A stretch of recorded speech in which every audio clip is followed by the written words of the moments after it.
How did stress fracture happen? Do you remember? Was it a certain play, or kind of just you feel it so gradually? Or that injury, like, it just kind of was over time.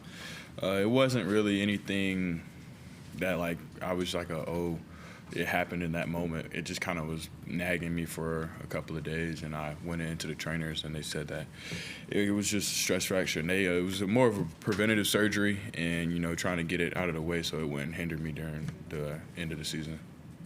Coach Swinney said you were supposed to miss multiple weeks, but I think you came back in one. I guess how were you able to just power through the surgery and just to return and be game ready after that? Like I said, it was a preventative surgery, and we have some of the best trainers and best equipment to get guys healthy in the quickest way possible.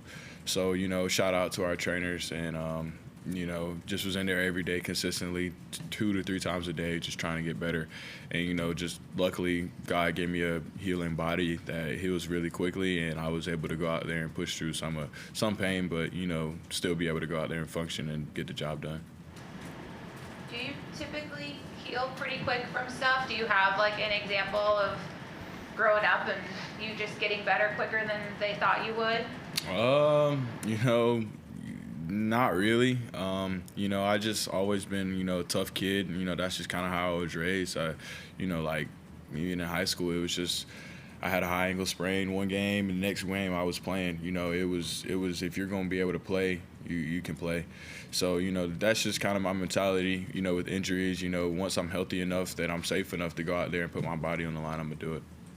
I guess what did it mean to you to have, I think it was 6 catches, 70-something yards against NC State before you go out, like to have that type of game right before you're able to take a seat?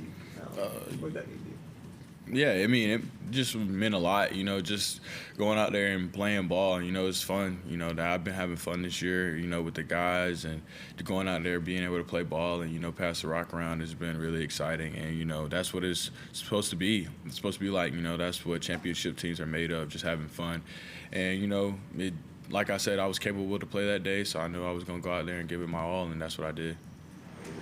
Does it kind of strike you at all that you had a touchdown the week before you go down, and then the week you come back, you have a touchdown right after it? I mean, it's ironic, but it doesn't really strike me. Just going out there and making plays, that's what it takes, and being on the same page at the same time. Luckily, getting in the end zone. So yeah. When you scored against NC State, Cade made sure you got that ball. Just how special was it that your quarterback was able to just find you and just give you that special moment? Me and Cade are really close, as y'all know. So, him being able to go find that ball for me, it really was special. So a moment that I'll always be ever thankful for him. Even my teammates, showing gratitude on the sideline when I scored. It's been 2 years since I scored, so they know it meant a lot to me, and just being able to have that ball to be something special that I'll be able to put in my house later on down the line, and just think back on good memories and good times.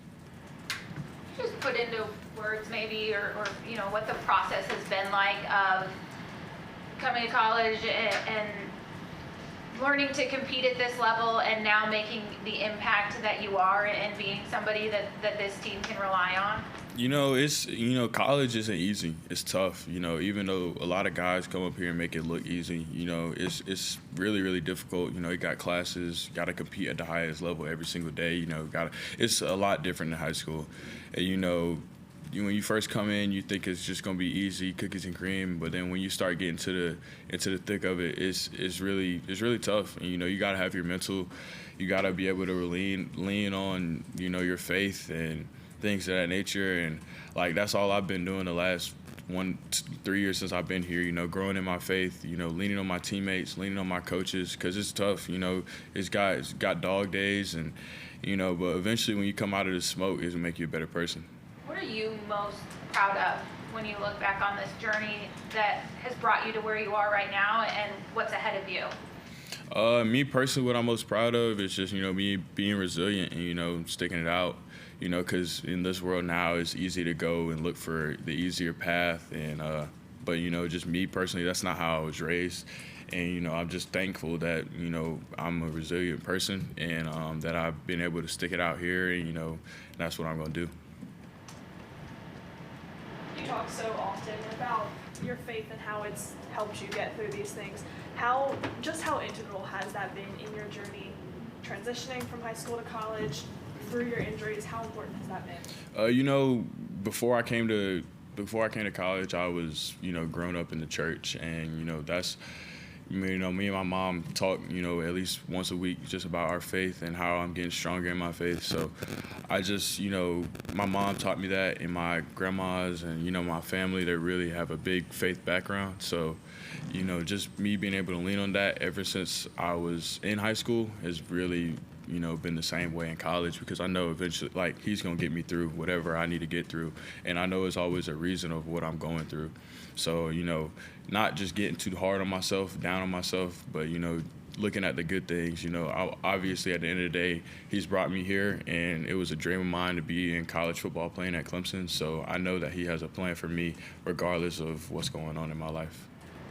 What's it like when you guys are going through film and, every week it's how many different receivers, how many different guys are able to be highlighted and talked about for all the good stuff you're doing, not only catching the ball, but also all the stuff you guys are doing away from the ball as well?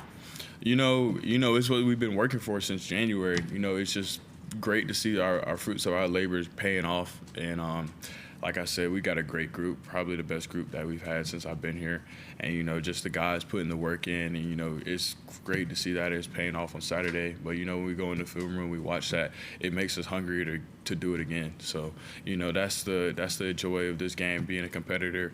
Being able to do it again is, the best part. You guys all campaigning to throw a touchdown pass now? We'll leave that up to Antonio. Antonio told us that, I guess, in a team meeting or offensive meeting, that you said that we expect to score 40 points now, and if we don't score 40, we're disappointed. How different is that mentality?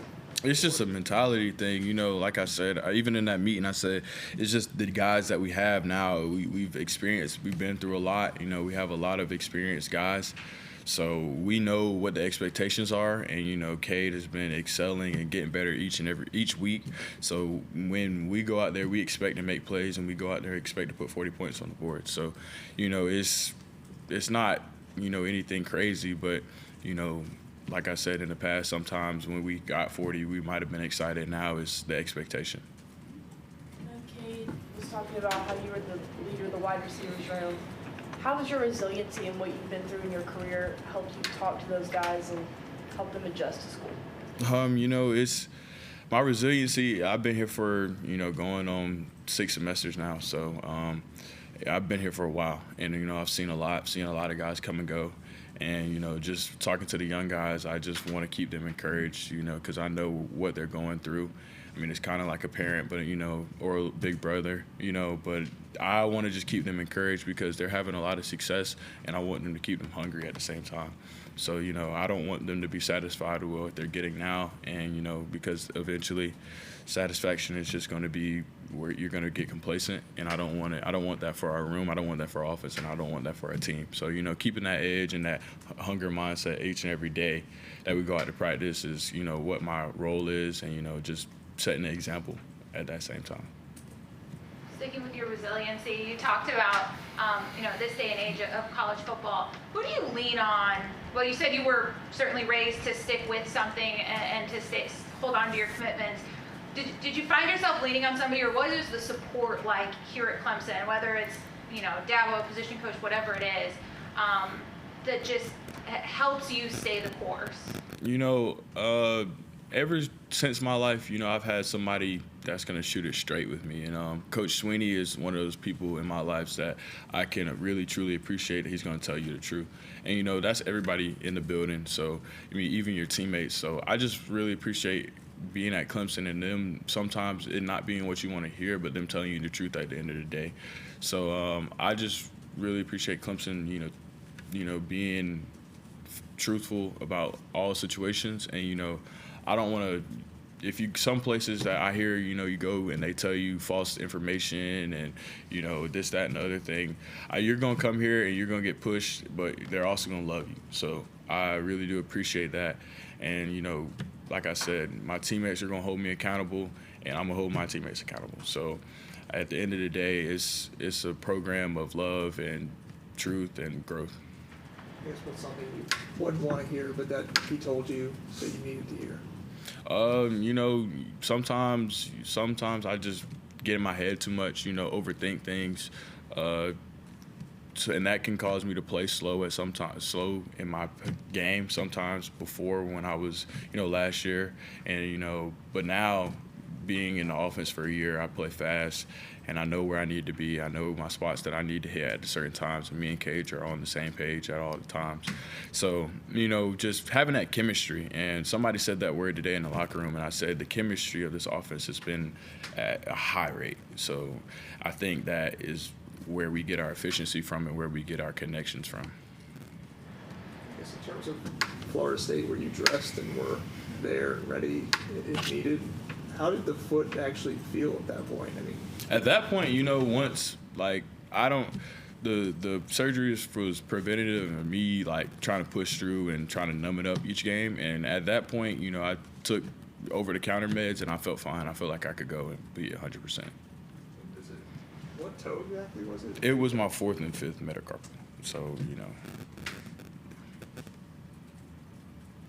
Any questions on Zoom for Adam?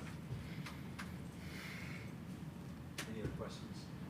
Ross asked the guys on the podcast this week who they would want to cross over to defense or who they think would make the most impact, and your name came up as one that they all think could be a real force over there. Just what's it like to hear your teammates and some of those linemen like that really, you know, recognize you and just the beast that you are? You know, I've just been God-given with a large frame and, you know, nice speed. So I think that they see my athleticism and feel like that I can move. And it's a different mentality over there at defense. But I played in high school a little bit. But, you know, I'll stick playing receiver. I kind of like that.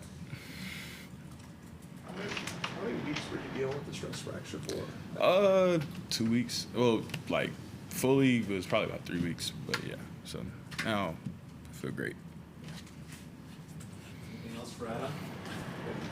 You said like there were things you did in the training room, I guess, to get back. Like what extra stuff would you do to make sure? You know, it's just consistent rehab. You know, a regular person might get, if you're rehabbing, you might get two to three times out of a week. I'm getting 2 to 3 times out of a day. So, you know, just making sure that I'm in there every single day. I was in there at least at 7 o'clock, and then I would go in after practice and midday. So I was getting a lot of treatment and, you know, a lot of recovery at the same time. What types of stuff would you do? I mean, it's things like bone stem, you know, Theralite, red light therapy. Got some exercises that help the ankle mobility to get the blood flowing a little bit so that it can help the healing process. Also, you know, I also slept in a Game Ready, which is it's a machine that pumps cold water onto your foot each night, and it on and off every 30 minutes. So I would sleep in that. I also did that with my ACL surgery, and so yeah, it was all around recovery. Like it was always something on my foot the entire time that I was recovering. So what is this thing that you like sleep? Yeah, it's literally like a. So imagine a black sock, and it has water. That will pump into it, and it's really, really cold. So it's like basically you're sleeping in an ice bath on your foot. Can you sleep well that way? Or? Yeah, you get used to it. So was there anything, I guess, too much treatment? You say you went 2-3 times a day, whereas I guess the rehab team were kind of like, Adam, we're doing all we can, or was they were like more open, like, come on, just keep coming back? No, that's the best part about our trainers. They will never turn you away. So I mean, as much treatment as they can put on you, they'll help you out. I mean, I asked for the Game Ready. They was like, yeah, go ahead, take it home. So I mean, it was literally by my bed for 3 weeks, and I would put it on every night. I would go to sleep, and it helps the swelling really, really well. And once you can get the swelling out, that's when you can, you know, get the mobility and the pain starts to reduce. Anything else for Adam? All right, thank you, Adam. For sure.